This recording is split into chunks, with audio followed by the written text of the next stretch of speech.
Hello, my name is Brett Spencer and this is part 2 of my Pyrrhus of Eprius video. Enjoy. In the Greek colony of Tarentum, modern-day Taranto, in southern Italy, Rome declared war on the city and other Greek colonies, and Tarentum sent an emissary to Pyrrhus in the summer of 281 BC, begging for his aid and promising to provide him with a force of Lucanians, Macedonians, Samnites, Tarentines, amounting to 20,000 cavalry and 350,000 infantry. Pyrrhus was already indebted to the Tarentines for sending a fleet to help him during his war with Pyrrhus. Pyrrhus sought a prediction from the Oracle of Delphi and received a reply. If you cross to Italy, you shall conquer Romans. He decided to send an advance guard to Tarentum in the autumn and entered into an alliance with Ptolemy Corinos, who had recently become king of Macedonia, and he gave Pyrrhus 5,000 Macedonian infantry for 2 years. Pyrrhus arrived in Italy in 280 BC with 20,000 infantry, 3,000 cavalry, 2,000 archers, 500 slingers, and 20 war elephants. The elephants were loaned to him by Ptolemy II, Ptolemy Soter's son, and he also gave him 9,000 infantry and 50 war elephants to defend Epirus while he was away. When he arrived, he assembled all the military-aged men in Tarentum and put them through military training under penalty of death. The Roman army, under the command of Consul Publius Varius Lavinius, attempted to strike first before Pyrrhus could join with his Samnite and Lucanian allies, and marched his army quickly to Tarentum. Hearing of the Roman army approaching, Pyrrhus marched his army to face the Roman army. The two armies met at the banks of the river Cyrus, between the towns of Heraclea and Panadosia, with Pyrrhus's 35,000 men against Lavinius's 50,000 men. The battle began at dawn when the Romans started crossing the river,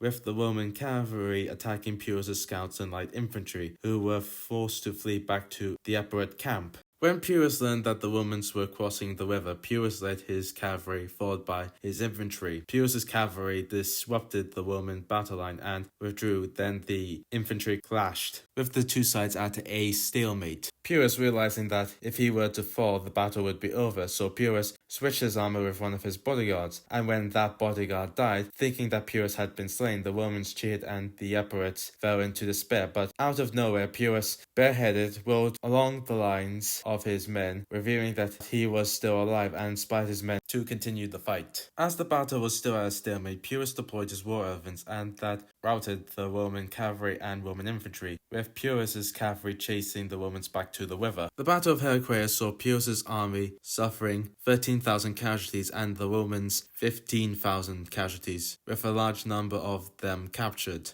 With a large number of prisoners captured, including noblemen, the Roman Senate sent a diplomatic mission headed by Gaius Fabius Lucius to negotiate the release of the Roman prisoners and make peace with Pyrrhus. When the delegation arrived at Pyrrhus's camp, Pyrrhus first tried to bribe Pyrrhus, and when that didn't work, Pyrrhus tried to scare Pyrrhus by using the largest elephant he had, hiding it behind a large curtain and revealing it at an appropriate moment. Fabricius was unimpressed by this, saying, "Your gold not moved me yesterday and your beast does not today." Impressed by Fabricius's character, Pyrrhus released the prisoners without a ransom and agreed to continue peace talks with Rome, and sent a diplomat to Rome, where he observed the life and manners of the Romans and understanding how the Roman government worked. The Senate rejected Pyrrhus's peace proposal, and the diplomat saw Roman volunteers enrolling into the Roman army for the next campaign. When the diplomat told Pyrrhus what he saw, Pyrrhus said, "We are waging war against the Lulanian Hydra." Meanwhile, the Britons had come over to Pyrrhus's side. He marched on Rome, where many cities welcomed him, and reached Penesti, over 18 miles from Rome, and when he failed to take the city and winter coming, he was forced to abandon his Latin allies and winter in Campania, and himself returning to Tarentum. When the next campaigning season began, Pyrrhus marched on Rome again and faced the Romans at the Battle of Ascuntum, where the Romans used their 300 anti-elephant wagons to counter Pyrrhus's elephants. The Battle of Ascuntum is poorly documented, with 3 separate accounts on the battle, and who won the battle is disputed, but what is known is that this battle shows where Pyrrhic victory comes from, when Pyrrhus said, according to Plutarch, "If we are victorious in one more battle with the Romans, we shall be utterly ruined." Pyrrhus retreated back to Tarentum, where Pyrrhus asked for reinforcements from Epirus, but his son Ptolemy was having problems of his own, with the Galatians, Celtic people, invading Macedonia, killing Pyrrhus's ally